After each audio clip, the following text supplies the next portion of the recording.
Καλησπέρα σε όλες και όλους. Ελπίζω να με ακούτε και να με βλέπετε κανονικά. Αν μπορείτε, στείλτε μου μία επιβεβαίωση, παρακαλώ, στο chat, ότι ακούτε και βλέπετε. Πολύ ωραία.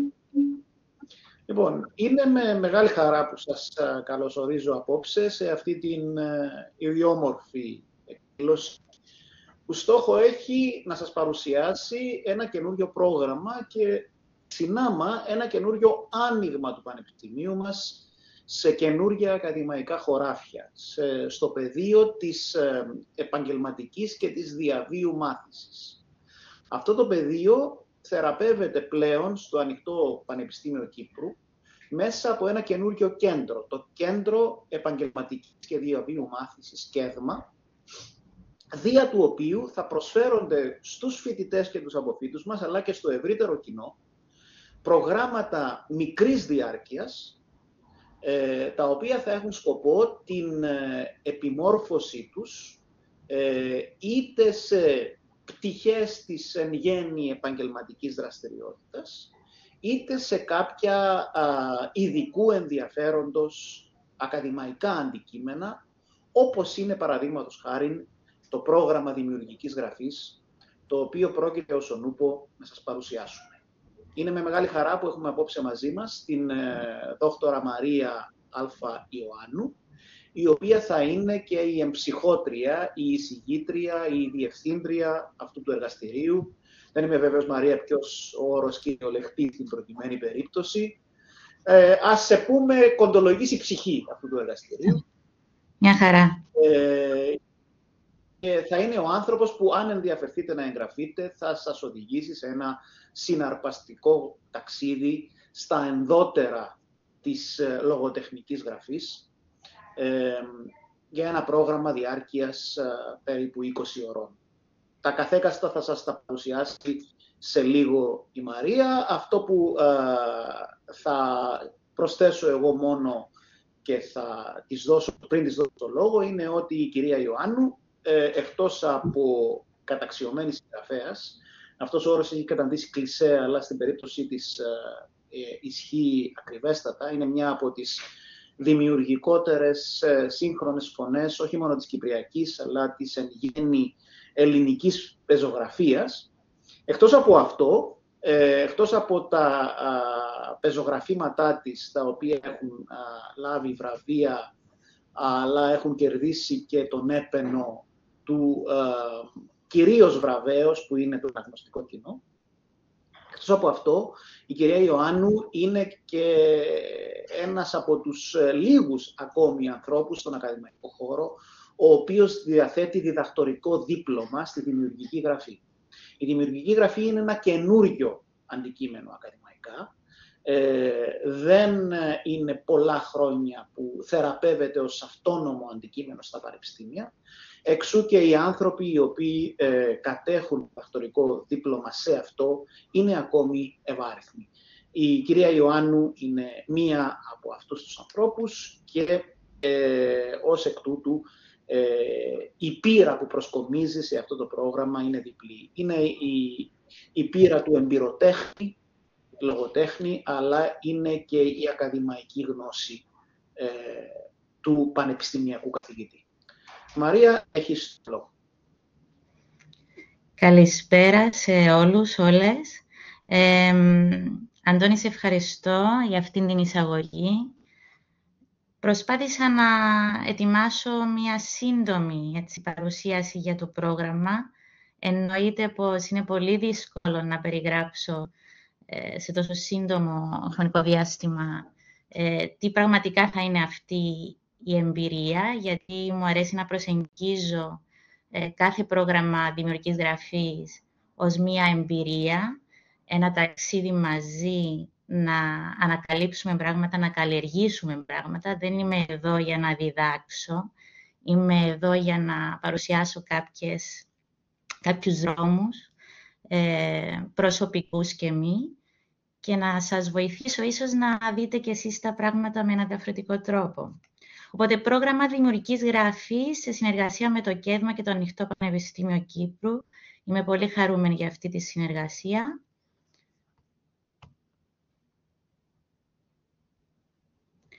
Τώρα, τι είναι η δημιουργική γραφή? Φαντάζομαι αρκετές που βρίσκεστε απόψε μαζί μας, μάλλον γνωρίζετε, αλλά μπορεί να υπάρχουν και κάποιοι που δεν γνωρίζουν τι είναι η δημιουργική γραφή. Δεν θα το απαντήσουμε τώρα, φυσικά αυτό είναι αδύνατον, αλλά θα ξεκινήσω ίσως με το να μοιραστώ πώς εγώ βλέπω τη δημιουργική γραφή, χρησιμοποιώντας έναν από τους αγαπημένους μου πίνακες. Ένας συγγραφέας, μία συγγραφέας, στην ουσία είναι ένας άνθρωπος που δεν βλέπει μόνο το πλοίο ή μόνο τη θάλασσα, αλλά παρατηρεί και τα στοιχεία που δεν μπορεί να παρατηρήσει εύκολα κάποιος άλλος. Ένας συγγραφέας θα επιλέξει να γράψει για μια πεταλούδα, να γράψει για το κύμα, να γράψει για το κουπί, για παράδειγμα. Οπότε γράφοντας για κάτι συγκεκριμένο, γράφει και για κάτι ευρύτερο. Γράφοντας για κάτι προσωπικό, μπορεί να μιλήσουμε για κάτι καθολικό. Είτε γιατί θέλουμε να γράψουμε δικά μας κείμενα, είτε γιατί θέλουμε να εμπνεύσουμε μαθητές, μαθήτριές μας να γράψουν τα δικά τους κείμενα, είτε γιατί απλά αγαπούμε τη λογοτεχνία. Η λογοτεχνία είναι ζωντανός οργανισμός και ως ζωντανό οργανισμό μου αρέσει να την προσεγγίζω σε τέτοια προγράμματα. Αφού είναι ζωντανός οργανισμός, έχει εναλλαγές, αυξομοιώσεις, μεταμορφώσεις και πρόκειται για ένα ταξίδι που μπορεί να μας πάρει σε πολλά μονοπάτια.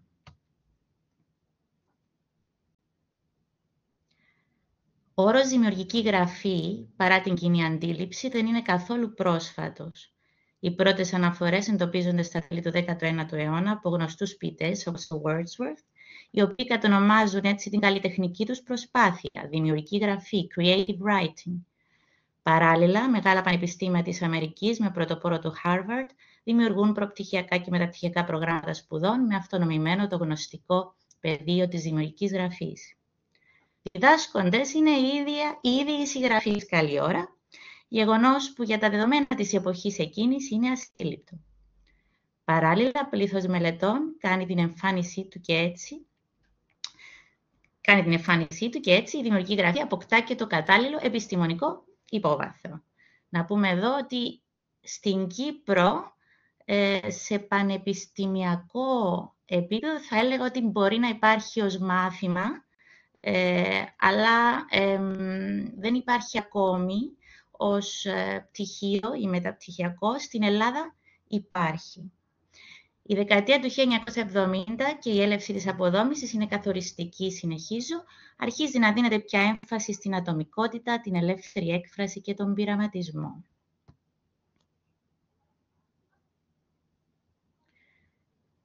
Η δημιουργική γραφή δεν έχει στόχο να δημιουργήσει αποκλειστικά επαγγελματίες συγγραφείς. Ήδη βλέπω 22 άτομα μέσα μαζί με εμένα και τον Αντώνη, οπότε δεν έχει φύγει κανείς. Δεν νιώθει κανείς ότι δεν μπορεί να παρακολουθήσει αυτό το πρόγραμμα γιατί δεν είναι επαγγελματίας συγγραφέας. Η δημιουργική γραφή έχει ως στόχο να διδάξει, λέει η Ρία Ροροπούλου, εγώ θα πω να υποδείξει, να καλλιεργήσει, να παρουσιάσει μεθόδους οι οποίες θα καλλιεργήσουν στο άτομο την φιλαναγνωσία, την αυτογνωσία, την κάθοδο στον δικό του ερμητικό κόσμο, αλλά και το άνοιγμα προς όλον τον κόσμο.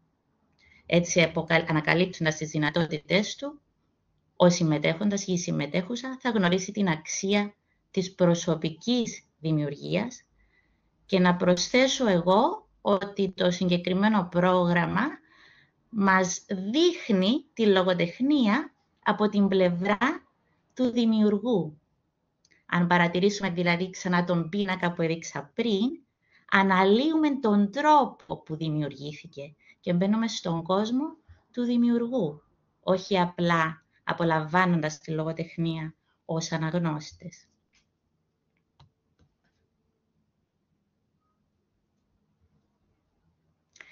Η εισαγωγή στη δημιουργική γραφή είναι αυτό το πρόγραμμα, λοιπόν. Δεν θα μπορούσε να είναι κάτι άλλο, αφού είναι σύντομο. 20 ώρες 10 εβδομαδιαίες 2 ώρες συναντήσεις.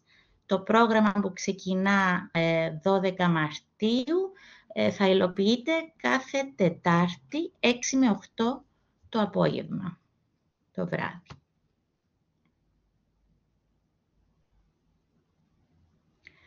Το πρόγραμμα κατάρτισης αποτελεί μια λεπτομερή εισαγωγή στη μελέτη και εξάσκηση του αντικειμένου της δημιουργικής γραφής. Έχει διαμορφωθεί κατάλληλα ώστε να αποτελέσει ένα επιμορφωτικό εκπαιδευτικό πρόγραμμα που θα προσφέρει γνώσεις και δεξιότητες σε συμμετέχουσες από διαφορετικούς τομείς, με ή χωρίς εμπειρία, έτσι ώστε να εξασκήσουν και να εφαρμόσουν τεχνικές δημιουργικής γραφής τόσο για τη συγγραφή δικών τους λογοτεχνικών κειμένων, όσο και για τη δημιουργία εκπαιδευτικών ασκήσεων, αν είναι εκπαιδευτική. Ανάμεσα σε άλλα, οι συμμετέχουσες θα έρθουν σε επαφή με κείμενα της νεοελληνικής, της κυπριακής και της παγκόσμιας λογοτεχνίας, θα γνωρίσουν παραδοσιακές και σύγχρονες τεχνικές συγγραφής με επίκεντρο την πεζογραφία και την ποίηση, θα ενημερωθούν για νέες τάσεις στη λογοτεχνία, θα πληροφορηθούν για τρόπους αξιοποίησης τεχνικών δημιουργικής γραφής στη σχολική τάξη και εν τέλει θα αναπτύξουν δικά τους λογοτεχνικά κείμενα και δικές τους ασκήσεις. Συνοπτικά, το πρόγραμμα κατάρτισης επικεντρώνεται στην καλλιέργεια των απαραίτητων γνώσεων και δεξιοτήτων για μια σημαντική πρώτη γνωριμία, σημαντικό να το πω αυτό, πρώτη γνωριμία με τις εφαρμογές της δημιουργικής γραφής στη ζωή, τη λογοτεχνία, την εργασία και την εκπαίδευση.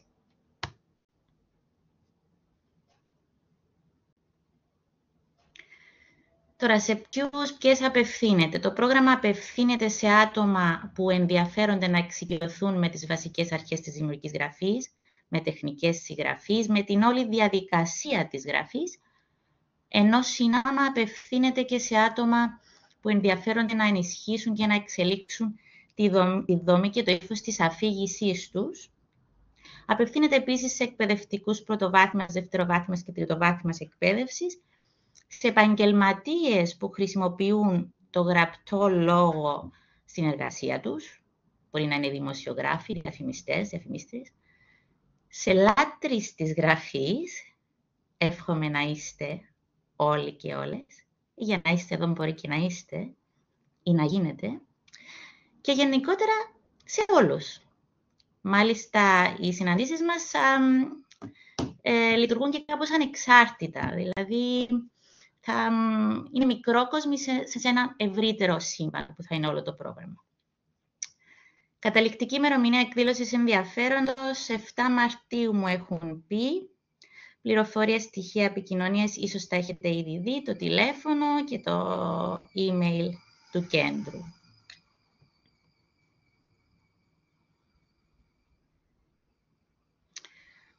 Ωραία, αυτές είναι οι ενότητες μας. Πρώτη ενότητα, εισαγωγή από το βίωμα στη λογοτεχνία.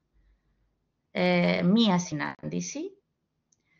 Τεχνικές δημιουργικής γραφής στην πεζογραφία, 3 συναντήσεις. Μικροδιήγημα, μικρομυθοπλασία, 1 συνάντηση.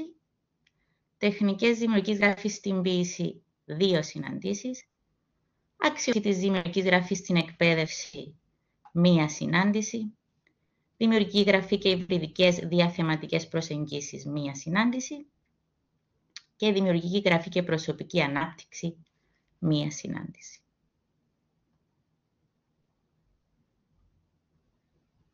Τι θα περιλαμβάνει κάθε συνάντηση? Παρουσίαση της θεωρίας, ανάγνωση κειμένων, συζήτηση και σύντομες ασκήσεις.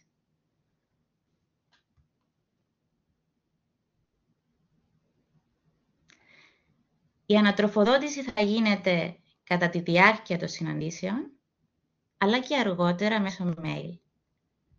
Είμαι στη διάθεσή σας και για μια πιο προσωπική επαφή, ώστε να σας παρέχω και ένα πιο προσωπικό feedback, μια πιο προσωπική ανατροφοδότηση.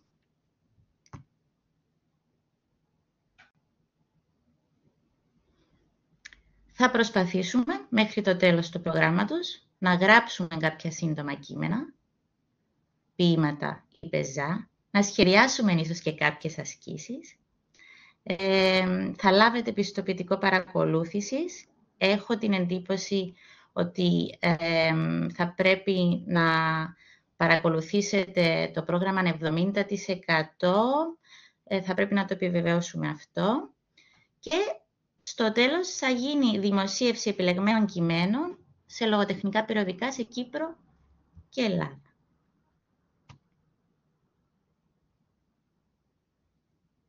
Θα περάσω έτσι λίγο τις ενότητες πάρα πολύ γρήγορα. Ξεκινώ από την πρώτη ενότητα που είναι η εισαγωγή από το βίωμα στη λογοτεχνία.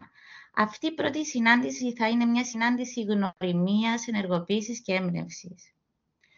Θα εξερευνήσουμε λίγο αυτό που λέμε γράφω για μένα ή γράφω για τους άλλους. Τη διπλή του διάσταση. Γράφω για μένα για να τα κρατήσω στο σιρτάρι στον υπολογιστή. Γράφω για μένα, για τη ζωή μου, οι πτυχές της ζωής μου. Γράφω για τους άλλους, για να εκδώσω ή να δημοσιεύσω κάποια κείμενά μου. Ή γράφω για τις ζωές των άλλων, πραγματικές ή μη. Πότε και πώς η προσωπική εμπειρία μπορεί να γίνει λογοτεχνία και πώς διαχειριζόμαστε λογοτεχνικά το προσωπικό βίωμα και το συλλογικό βίωμα. Αυτά θα προσπαθήσουμε να αγγίξουμε σε αυτή την πρώτη συνάντηση.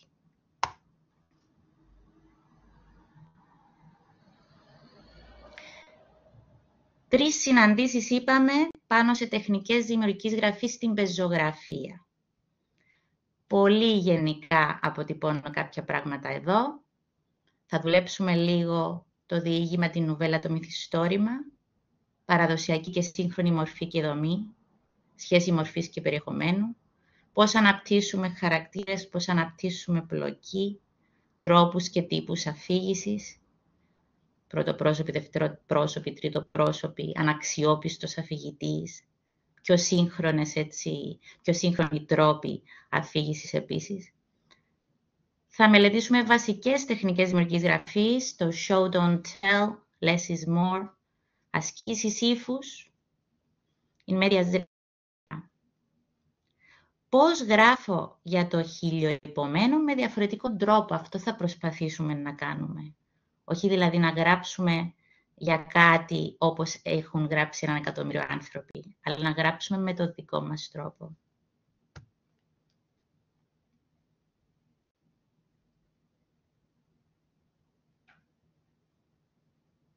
Αν ένας συγγραφέας γνωρίζει αρκετά για αυτά που γράφει, τότε μπορεί να παραλείψει ορισμένα από τα πράγματα που γνωρίζει. Η αξιοπρέπεια στην κίνηση ενός παγόβουνου οφείλεται στο ότι μονάχα το ένα το βρίσκεται πάνω από το νερό. Ή πάνω από το νερό. Ναι, Ernest Hemingway.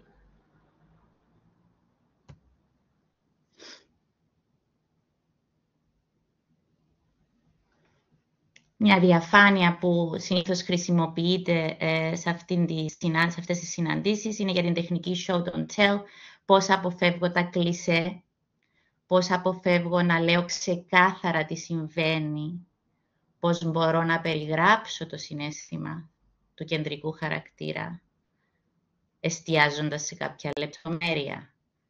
Άρα, πώς πλάθω τη γλώσσα, δημιουργώντας τις δικές μου εικόνες.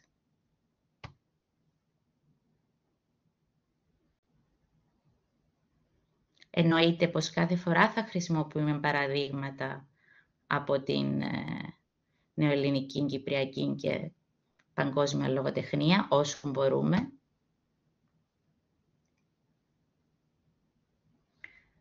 Μετά θα ευαθύνουμε στο μικροδιήγημα, στη μικρομυθοπλασία. Τι είναι άραγε το μικροδιήγημα και τι είναι μικρομυθοπλασία? Ποια είναι τα χαρακτηριστικά αυτού του είδους ή υποείδους? Πώς χρησιμοποιώ τον υπενιγμό, την οικονομία και τη συμπίκνωση σε αυτή τη λογοτεχνική φόρμα? Πώς δίνω έμφαση στη λεπτομέρεια? Το προσωπικό γίνεται καθολικό. Το δέντρο μιλά για το δάσος σε αυτήν την περίπτωση, σε αυτόν το πολύ σύντομο πεζό, συνήθως κάτω από 500 λέξεις, κάτω από 250 λέξεις, που είναι ευρέως διαδεδομένο διαδικτυακά.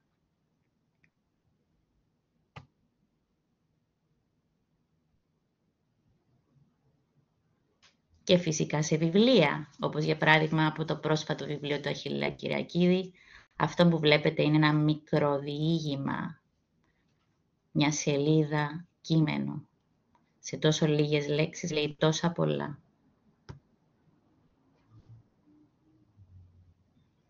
Θα αγγίξουμε τη θεωρία του μικροδιηγήματος. Τα μικροδιηγήματα διατρέχουν όλα τα ίδια, όλες τις τεχνικές, στηρίζονται σε άλλα κείμενα ή φέρνουν δεσμούς με άλλες μορφές κειμένων. Είναι παιχνίδι, ποίημα, απόφθεγμα, παραμύθι με ζώα, ανέκδοτο, μυθιστόρημα, μύθος, μέχρι και μικρή αγγελία. Ένα λογοτεχνικό κείμενο γραμμένο σαν μικρή αγγελία είναι μικροδιήγημα. Όλα παίζουν όταν θέλεις να κερδίσεις χρόνο, λέει η Κλάρα Ομπλιγάδο.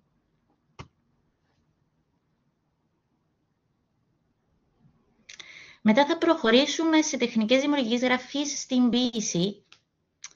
Εννοείται πως δεν μπορούμε να αγγίξουμε πολλές πτυχές, αλλά θα δουλέψουμε κυρίως έμμετρο και ελεύθερο στίχο, αφηγηματική ποίηση, παραδοσιακά και σύγχρονα χαρακτηριστικά της ποίησης, ρυθμό, μουσικότητα, τη σημασία της επανάληψης. Και οι ασκήσεις μας σε αυτήν την ενότητα θα είναι κυρίως εμπνευσμένες από το κίνημα Ουλίπο.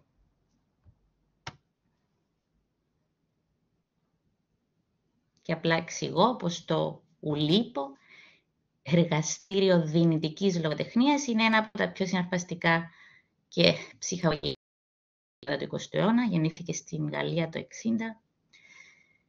Και στην ουσία, τι έλεγαν οι Ουλίπο, οι Ουλιπιανοί? Η λογοτεχνία είναι παιχνίδι, αλλά πρέπει να παίζεται με τη σοβαρότητα την οποία αποδίδουν στο παιχνίδι τους τα παιδιά.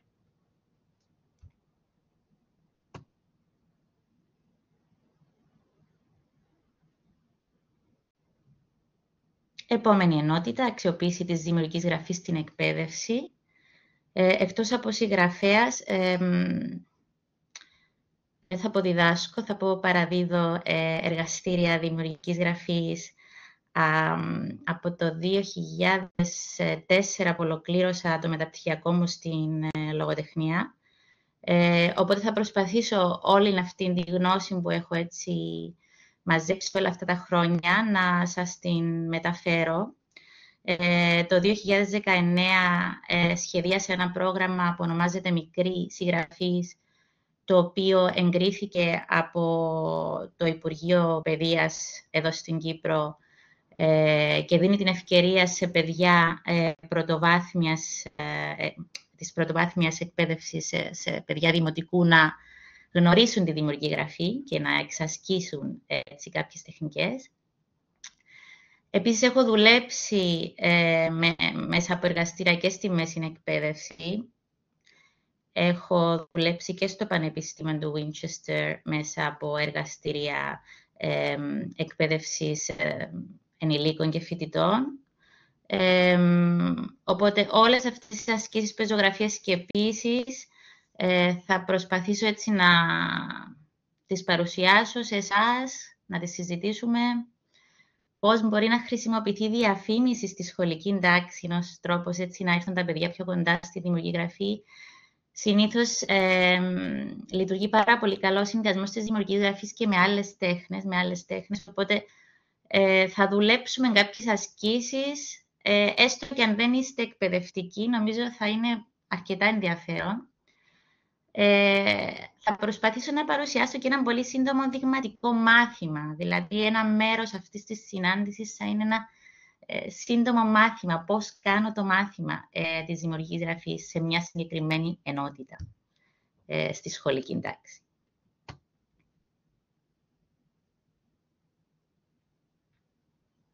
Συνήθως δουλεύουμε με τις ασκήσεις ύφους του Ρεϊμόν Κενό στα σχολεία, ο οποίος έγραψε την ίδια ιστορία σε 99 διαφορετικές εκδοχές. Υπάρχουν και κάποια έτσι, πιο διαδραστικά παιχνίδια και ασκήσεις.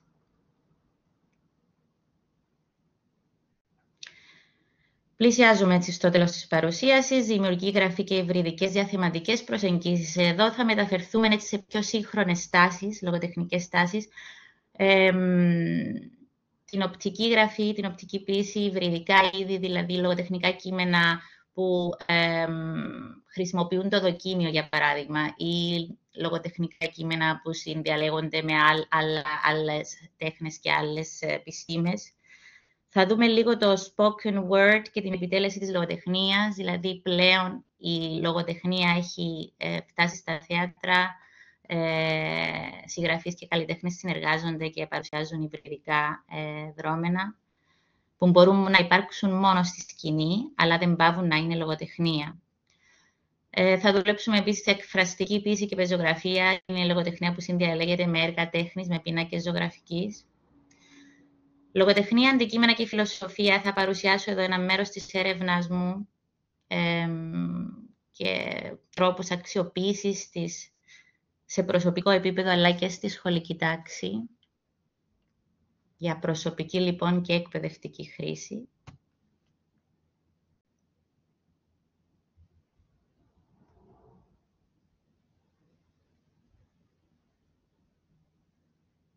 Κάποιες διαφάνειες.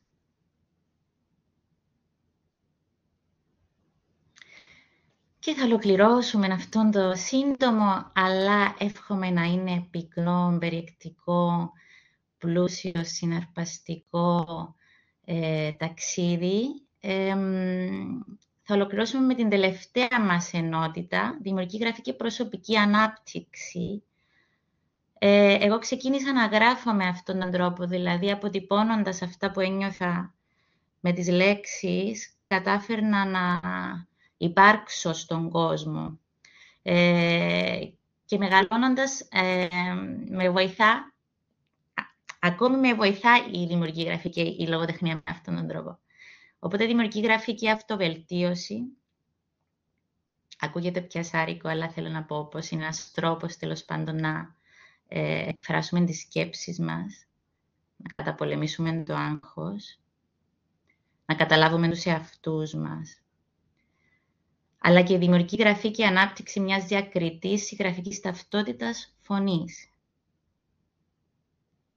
Δεν γράφουμε για να γίνουμε κάποιος άλλος, δεν γράφουμε για να γράψουμε το επόμενο best seller, γράφουμε για να αποκτήσουμε μια φωνή, να ακούσουμε κομμάτια αυτής της φωνής και να προσπαθήσουμε να τη κτίσουμε και να είναι δική μας. Όσο πιο δική μας γίνεται. Γράφοντας λοιπόν out of the box που λέμε και εκτός εαυτούς εισαγωγικά, αλλά κυρίως εντός εαυτού. Τα καλύτερα κείμενα συνήθως είναι εκείνα που γράφονται όταν έχουμε άμεση επαφή με τις λέξεις και με τους εαυτούς μας την ώρα που τις γράφουμε.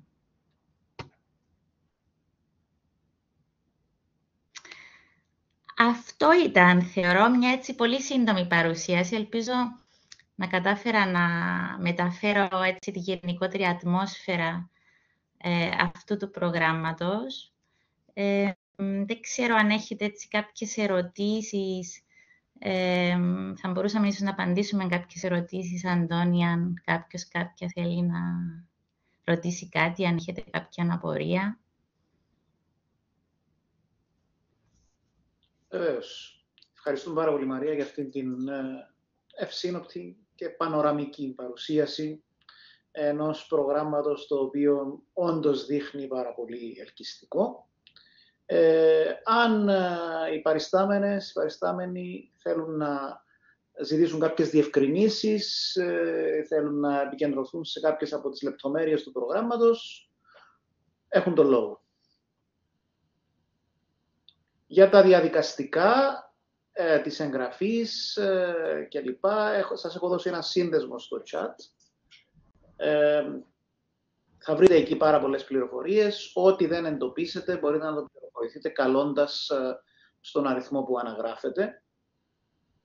Να θυμίσουμε ότι η εκδήλωση ενδιαφέροντος πρέπει να γίνει μέχρι τις 7 Μαρτίου, καθώς το πρόγραμμα ξεκινά στις 12.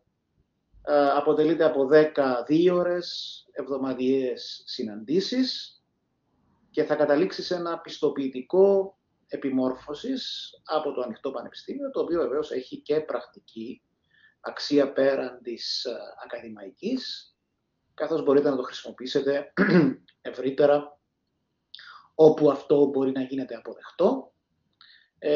Το κόστος ανέρχεται στα 220 περίπου ευρώ για το ευρύ κοινό και στα 150 περίπου ευρώ για τους φοιτητές και αποφύτους του Πανεπιστημίου. Έχουμε η μέρα, όσο ξέρω, ναι, η μέρα, αν μπορεί να αλλάξει, είναι η πρώτη ερώτηση, Μαρία, και αν μπορεί να αλλάξει και η ώρα, αυτό δεν το γνωρίζω, ίσως θα πρέπει να το διαπραγματευτεί η Μαρία με τους υπευθύνους του ΚΕΔΜΑ στο Πανεπιστήμιο.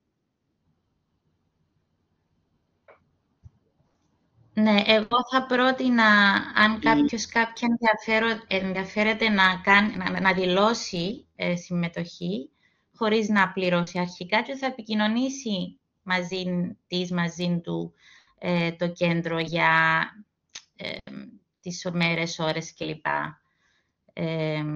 Αυτό θα πρότεινα σε πρώτη φάση, γιατί πιστεύω θα υπάρχει ελαστικότητα. Η Αθηνά Ιβιολάρη Μαρία ρωτά αν θα ηχογραφούνται οι συναντήσεις σε περίπτωση που κάποια φορά δεν μπορούν να παρακολουθήσουν. Αυτή η Αθηνά είναι μια πάγια πρακτική του ΑΠΚΙ. Θα πρότεινα στη Μαρία να ακολουθήσει και η ίδια. Ναι. Καθώς στο Ανοιχτό Πανεπιστήμιο είμαστε το όντι ανοιχτό και εξ αποστάσεως, δηλαδή και σε αυτό το πρόγραμμα οι συμμετέχοντες, οι συμμετέχουσες θα μπορούν να παρακολουθούν στο δικό τους χρόνο και στο δικό τους χώρο, αλλά θα προσέθετα και η Μαρία θα με διορθώσει αν κάνω λάθος. Αυτό είναι ένα πρόγραμμα ειδικής φύσεως, το οποίο θα έλεγα ότι απαιτεί την ζωντανή συμμετοχή. Δεν ξέρω αν θα είναι η ίδια η εμπειρία, Μαρία, για κάποιον ο οποίος θα παρακολουθεί σε δεύτερο χρόνο, κονσερβοποιημένο κατά κάποιο τρόπο το σεμινάριο, σε σύγκριση με αυτόν που θα το παρακολουθεί. Νομίζω είναι πολύ σημαντικό να το παρακολουθήσει κάποια ζωντανά. Αν όμως για κάποιο λόγο δεν μπορεί και θα χάσει μια συνάντηση, εννοείται ότι θα μπορούσε να παρακολουθήσει μαγνητοσκοπημένο το μάθημα. Και ίσως κάθε φορά θα προσθέτω και κάποιες επιπρόσθετες, τέλος πάντων, ασκήσεις που θα μπορεί κάποια να τις κάνει και στο σπίτι.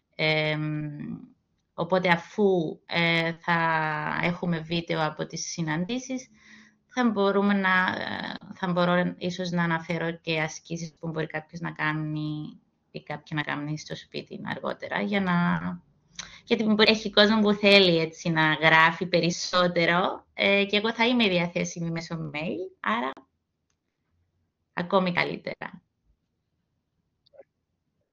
Άρα η σύντομη απάντηση, Αθηνά, είναι ότι ναι, θα καταγράφονται οι συναντήσεις, αλλά είναι τέτοια η φύση του προγράμματος που θα είναι προτιμότερο να τις παρακολουθείτε ζωντανά.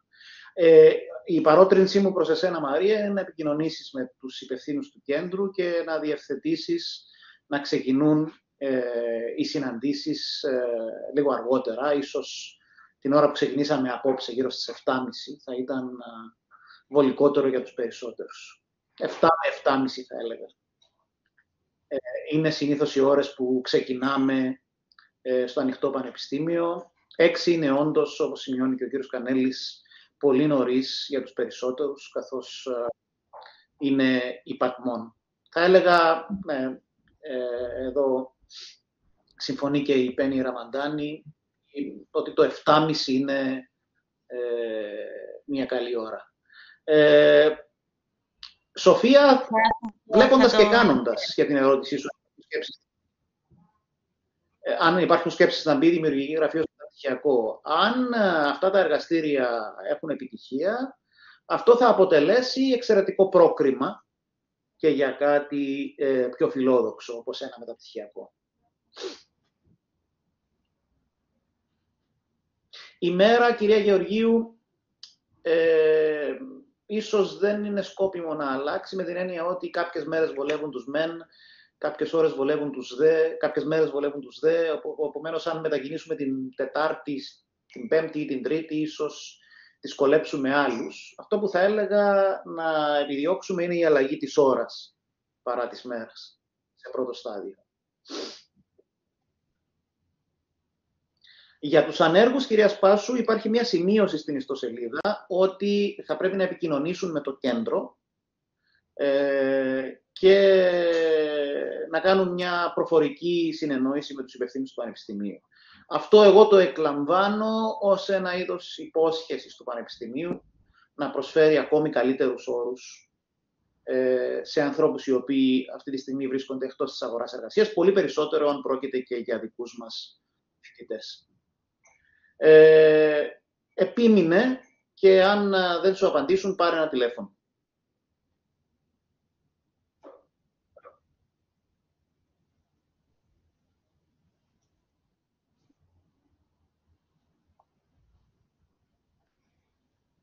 Πολύ ωραία.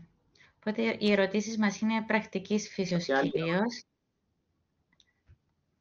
Ναι, γι' αυτό σπέβδω και εγώ, Μαρία, και να με συγχωρέσεις που απαντώ εξ ονόματος του Πανεπιστημίου, διότι ακριβώς αυτά τα διαδικαστικά είναι πράγματα τα οποία με τα οποία εσύ ίσως ακόμα να μην είσαι πολύ εξοικειωμένη. Προσωπικά είμαι ενθουσιασμένος για την έναρξη της λειτουργίας αυτού του κέντρου. Η δημιουργική γραφή είναι το πρώτο αντικείμενο που προσφέρεται μέσω του ΚΕΔΜΑ και σχετίζεται με τα αντικείμενα της Σχολής Ανθρωπιστικών και Κοινωνικών Επιστημών.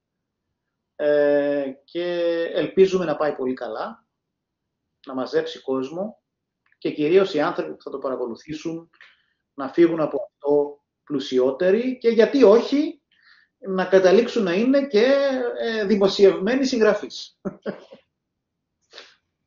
Η Μαρία είπε προηγουμένως ότι στο τέλος... Συγγνώμη, Αντώνη μου. Μπορείς, Μαρία, να μας πεις λίγα περισσότερα. Ναι. Μπορείς να μας πεις λίγα περισσότερα πράγματα για αυτή την προοπτική δημοσίευσης. Ναι, να ευχαριστήσω έτσι κάποια άτομα που έγραψαν κάτι για την παρουσίαση στο chat. Να είστε καλά. Λοιπόν, ναι, συνήθως τι γίνεται.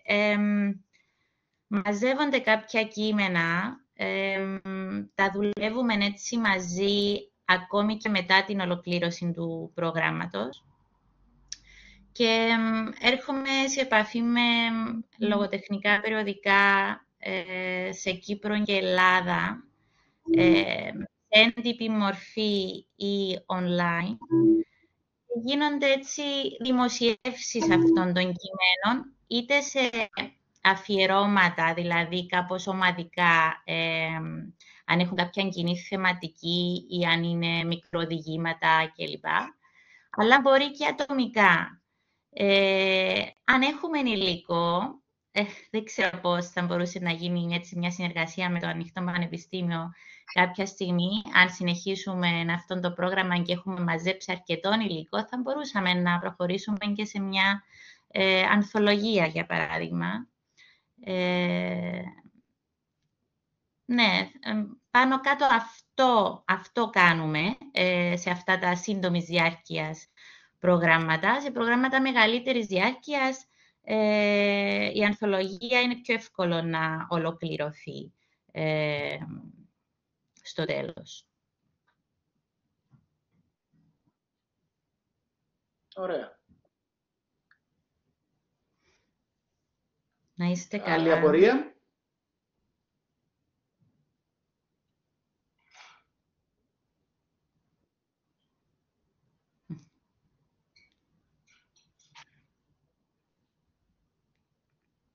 Είναι δύσκολο που δεν σας Μοιράζομαι βλέπω. ξανά το... Ναι. Όντως, οι φοιτητές μας διστάζουν λίγο να μοιραστούν την κάμερά τους. Ίσως στα μαθήματα τα ίδια, Μαρία, τους εμπνεύσεις Το να εύχομαι, το κάνουν. το εύχομαι. Μοιράστηκα το link του προγράμματος στην ιστοσελίδα του Πανεπιστημίου, όπου μπορείτε να βρείτε πληροφορίες. Και μακάρι κάποιοι από εσάς που παρακολουθήσατε απόψε να μπήκατε στον πειρασμό να εγγραφείτε. Αν δεν υπάρχει κάποια άλλη ερώτηση, θα ευχαριστήσουμε την κυρία Μαρία Ιωάννου. Όσοι δεν έχετε διαβάσει τα βιβλία της, ψάξτε τα, αγοράστε τα και δεν θα χάσετε. Ιδιαίτερα το πιο πρόσφατο, τους ενδιάμεσους, το οποίο έλαβε και κρατικό βραβείο. Είναι ένα ανάγνωσμα πάρα πολύ βαθύ, πολύ επίπεδο, πολύ πρισματικό, το οποίο θα σας ανοίξει και εσάς δρόμους, καθώς ξεκινάτε πλέον την καριέρα σας ως επίδοξη συγγραφής. Λοιπόν, καλό σας βράδυ και σας ευχαριστούμε.